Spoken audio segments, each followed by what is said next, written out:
தகாத உறவை கைவிட மறுத்த மகள் தந்தையின் செயலால் அதிர்ந்து போன நெல்லை. நடந்ததை விவரிக்கிறது இந்த தொகுப்பு.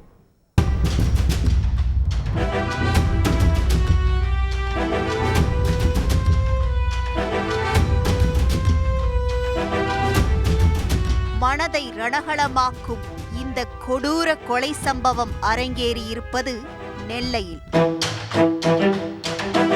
முன்விரோதத்தில் பல நாள் காத்திருந்து பசி தீர்த்த கொலை இல்லை, தற்செயலாக வந்த ஆத்திரத்தில் நடத்திய கொலைதான் இது.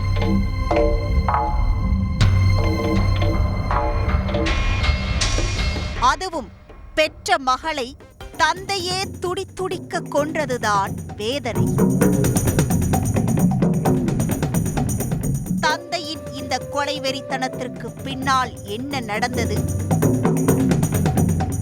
பாளையங்கோட்டை அருகே மேலப்பாட்டம் பகுதியை சேர்ந்தவர் மாரியப்பன்.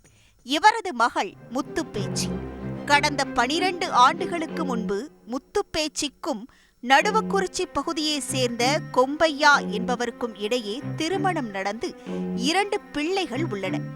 கணவருடன் ஏற்பட்ட கருத்து வேறுபாடு காரணமாக கடந்த ஓராண்டிற்கு முன்பு அவரை பிரிந்த முத்துப்பேச்சி தனது தந்தை வீட்டில் அடைக்கலமானார். கணவரை பிரிந்து தனியாக வாழ்ந்து வரும் மகளை நினைத்து மாரியப்பன் மனவேதனையில் ஒரு பக்கம் இருக்க, மறுபக்கம் உறவினர் ஒருவருடன் மகள் தகாத உறவில் இருப்பதை அறிந்து அதிர்ந்து போயுள்ளார்.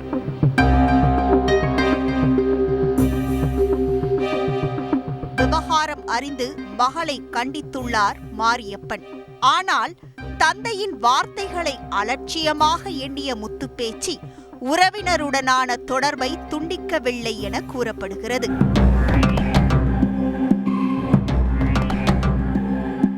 மகளின் செயலால் எரிச்சல் அடைந்த மாரியப்பன், இனி இங்கிருந்தால் வேலைக்கு ஆகாது, உன்னை பாட்டி வீட்டிற்கு அழைத்து செல்கிறேன் என மகளிடம் நைசாக பேசி தனது 2 சக்கர வாகனத்தில் அவரை அழைத்து சென்றுள்ளார். பாளையங்கோட்டை தாலுகா போலீஸ் நிலையம் அருகே உள்ள காட்டு பகுதியில் சென்றபோது திடீரென 2 சக்கர வாகனத்தை நிறுத்திய மாரியப்பன் மறைத்து வைத்திருந்த அரிவாளை எடுத்துள்ளார். அதனை பார்த்த முத்துப்பேச்சி உயிர் பயத்தில் அங்கிருந்து தப்பிக்க முயன்றபோது உடல் நடுக்கத்தில் தடுமாறி கீழே விழுந்ததாக கூறப்படுகிறது. அறிவுரை கூறியும் தகாத உறவை கைவிடாத மகளால் ஆத்திரத்தின் உச்சிக்கே சென்ற மாரியப்பன் மகள் என்றும் பாராமல் அவரின் கழுத்தை அறுத்தும் தலையை துண்டித்தும் துடிக்க துடிக்க கொலை செய்தது நெல்லையையே அதிர வைத்துள்ளது. அந்த வழியாக சென்ற பொதுமக்கள் இந்த கொடூர கொலை சம்பவத்தை பார்த்து அதிர்ந்து போய் போலீசாருக்கு தகவல் தெரிவித்துள்ளனர். சம்பவ இடத்திற்கு வந்த போலீசார் உடலை கைப்பற்றி பிரேத பரிசோதனைக்கு அனுப்பிய நிலையில் மகளின் உடல் அருகே நின்றிருந்த தந்தை மாரியப்பனை பிடித்து காவல் நிலையம் அழைத்து சென்று விசாரணை நடத்தி வருகின்றனர்.